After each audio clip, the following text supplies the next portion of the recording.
Hey, it's Regina with Beyond Sessions Counseling Services, and we're going to talk today about adaptability. So before we do that, please do not forget to follow, like, and subscribe, and ring that bell so you can get all the updated stuff that we drop for you, okay? All right, so adaptability. So I actually did some posts about adaptability a little while ago, and I love to talk about this topic because adaptability to me is one of the most important tools of adulthood, like of humanhood, being a human, humanity. It's really important if you can learn to pivot and change and be able to say, oh, that didn't go well. It's like any kind of sport where you're like surfing or the ball comes at you and you have to change. Like you can't just say, well, this is the way I want to stand though. Like you have to be flexible and adaptable. And it's hard. It's hard to adapt sometimes, especially when we're younger. It's a normal part of development when we're little kids. And, you know, we're going to go planning on going to the beach. We've been planning it all week. And then Saturday hits and it's raining. And so what do? You know, when we're little, it's normal that we freak out, we cry, we get upset, our day's ruined, we pout a lot. Again, when we're little, right? That shouldn't have happened yesterday. Okay. Like when we're little, we get upset and we freak out. And so then we learn. We have to learn when we're little. Like, I know that stinks. You know, we want to validate that in our kids, right? I'm so sorry, sweetie, that you didn't get to go to the beach. It stinks. You know, maybe we have the money to go to some nearby hotel and swim on the inside of swim in an indoor pool. Or maybe we can dance in the rain. I did that once with my kids. I loved it. I don't know why we didn't do it more because it was so much fun. Just go outside and slip around in the mud. Well, first get some dirty clothes or some clothes that can get dirty and muddy, let's say, and slip around in the mud and dance and splash puddles and have fun and make a good thing out of something kind of stinky. But yeah, it's normal to feel like that. And when we're teenagers too, it can still be really unpleasant and difficult to adapt. And everybody's different. You know, some of us takes a little bit longer to get it, just like anything else. But it's really important to get that. And then as adults, again, some adults really struggle with this. And that's often because we didn't learn it as a kid, which is real unfortunate. When we are younger and either our parents, this one again, we don't have someone tell us, you know, you don't get your way, that's okay sometimes. Like, I don't always get my way, and that's normal, that's life, which is a really good and important lesson. And it's also important to teach them, hey, now that it didn't go your way, we're going to find something good. We're going to find a way to make this good. Maybe we have snuggle on the couch and watch a bunch of movie day and it becomes a special movie day.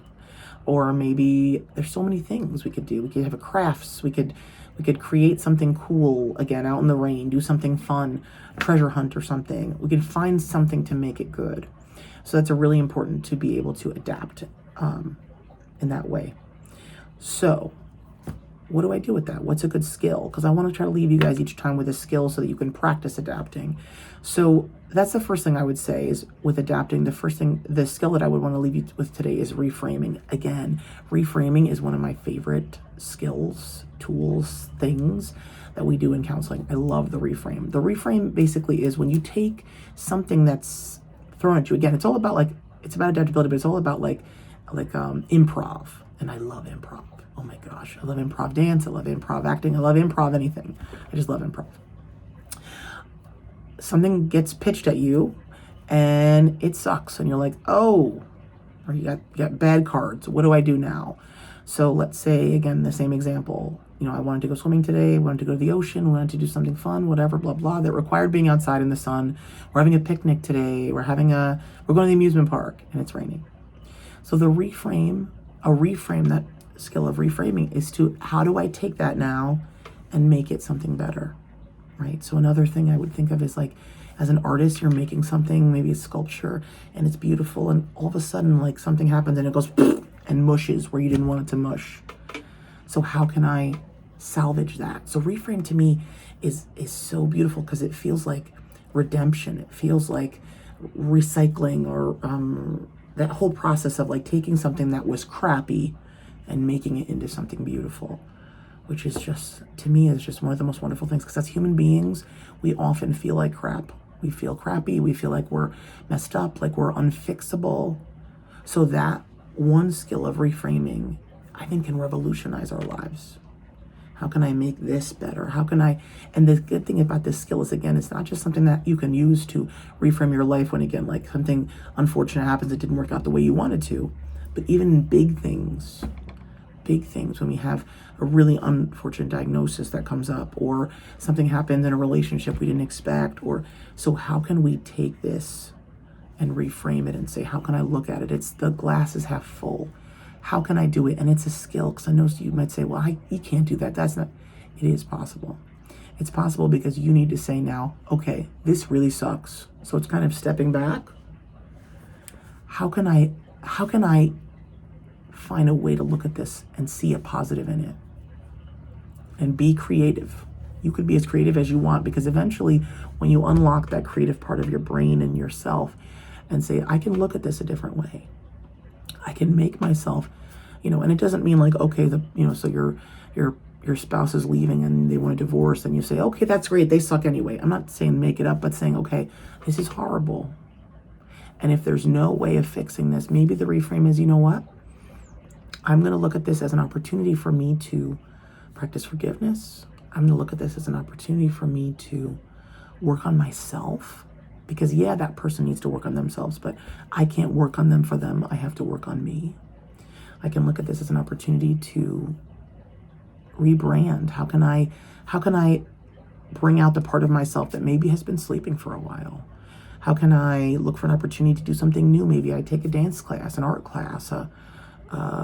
Maybe I go start seeing a therapist. It doesn't have to be me. I'm not trying to plug it, but an opportunity. So practice that skill until next time I see you, or just in general, it's a skill that I would never stop doing. Keep practicing reframing so that you can become adaptable, and life will be so much smoother. Oh, real quick. I kind of went over today. It's like 7 minutes. It's okay. It's a good thing you love me, and I love you too, so we don't mind being together 2 extra minutes. Okay. So today we're going in our little happy jar again, and I'm going to get you a blessing. Make today so awesome that yesterday gets jealous. Do you love this? Make today so awesome that yesterday gets jealous. And that's perfectly, I'm going to be totally honest right now. I pulled these out in advance, and I was going to make them according to the thing, because it just made sense. Oh, you know what? I'll pull it out and I'll make it so it matches, and wouldn't that be cool? And then I thought, you know what? We're not going to do it that way. So I stuffed them back in there, and I honestly just pulled this out. Totally not lying. So we're going to make today awesome so yesterday gets jealous by reframing whatever comes at us. Okay? So your blessing today is perspective, a new perspective, and the gift of reframing. So be blessed, receive that, because it's a wonderful blessing. And don't forget, you're valued, you're known, and you're loved. See you soon.